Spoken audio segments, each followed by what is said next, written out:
Ano ho ang plano niyo para ibalik ang dignidad ng Senado? I believe change of leadership is the only way. So, with SP We're Allen at the we're- helm, it's not going to happen. Is that what you're saying? Yung kasi ang problem niya, yung direction nila. Look at this, Ms. Pinky. What, three weeks na? I mean, they've been there. Not a single bill we've talked about. Only one. Yung, kung hindi pa pinilit ni Senadora Risa, yung anti-detention bill na hospitals cannot detain any more patients Na pag hindi walang makapagbabayad. collateral. Okay. That is it.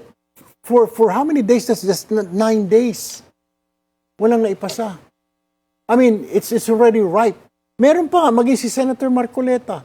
Meron siya, yung maganda yung bill niya na pag mahirap na mahirap ka at wala kang pabayad ng kuryente, the government will pay for your electricity.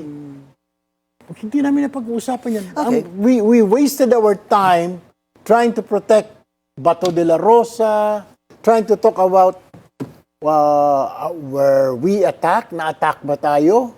Yung walang nangumusta sa amin. Tapos, tignan mo, di ba?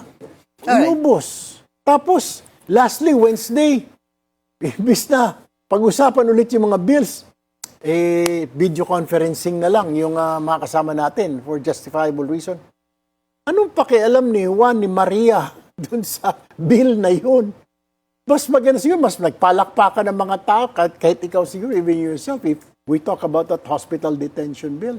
Or yung bill mismo ni Senator Marcoleta. Yung 2,000K? Yeah.